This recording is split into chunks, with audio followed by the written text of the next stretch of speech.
Good morning. I'm sorry I missed you last week. I tried to notify you if you saw the message that I was where I just couldn't get a decent Wi-Fi, something that was strong enough to maintain a video and create a video for you. So, we are back. It's Monday morning. I'm back home for now and um I know I've been traveling a lot, but this is one of the gifts of healing for me. I wanted to be able to travel. I wanted to be able to go and do things and see people. And now that I'm doing so much better, it's I'm doing the thing that I wanted to do. I'm getting to travel and do things and see people. I had a wonderful time on my quilt retreat this weekend. I had a hard time leaving. I mean, we had to. Everyone was packing up when we had to go, but I wished it wasn't over. I was just so enjoying being with other women and chatting and working on projects. And, I think we're cut out that way. And that's definitely one of the uh, tricks of the enemy is to get us to be isolated and not with people because it's so important that we do connect with one another, that we do have friendships, that we do have friends. And even, I have friends there, but they're not like the kind of friends I have here locally that I can actually see, like at church. But they're still friends and they're still important to me. And getting to see them once in a while is better than not seeing them at all. And I've realized, during COVID, I really struggled because I wasn't seeing people and I wasn't having even like at the grocery store, I wasn't having people to talk to at the grocery store. All these little connections mean so much to me. I don't know how you are with that. Some people are more comfortable being isolated. I'm not comfortable being isolated. I like doing things on my own, but I still need people. I still need to be able to connect. And it was just a great weekend. I struggled with coming home because I was missing my friendships, and I ended up eating a ton of chocolate in the car on the way home.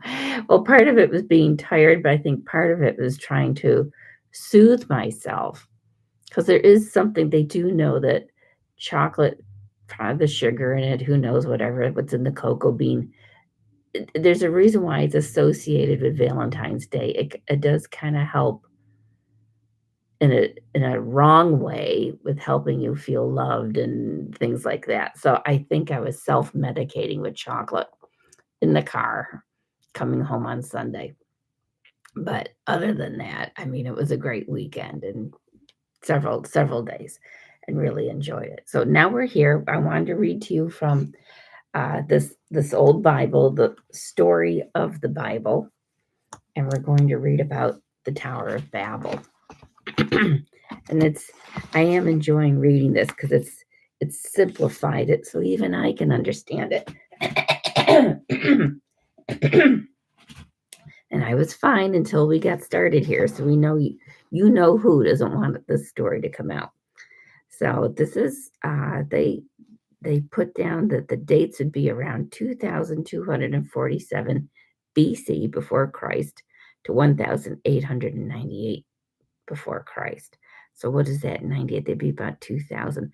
So it's covering about 250 years of time here. Okay. And it says, and God gave to Noah's sons children of their own. Then, when they grew up and had children too, so that after a while there came to be a great many people in the world once more. Now, we should think that these people would have been very careful not to offend God. They knew how the men who had offended him before were punished, and though God had promised never to send another flood, there were many other ways in which he might punish them. He might send sickness upon them, or give them no food, and leave them to starve, or he might send down fire from heaven to burn them. But they seemed to forget this, and as their hearts were wicked, they went on as the men before the flood had done, and sinning against him, meaning God. There was only one language in the world then. The people all talked alike and could all understand each other. And as they journeyed from east, they came to a plain in the land of Shinar, and stopped there. And they said one to another, let us make brick and build a tower whose top may reach to heaven. And they began to build it. We are not told why they wanted to build the tower, but God, who saw their hearts, knew that it was for some wicked purpose.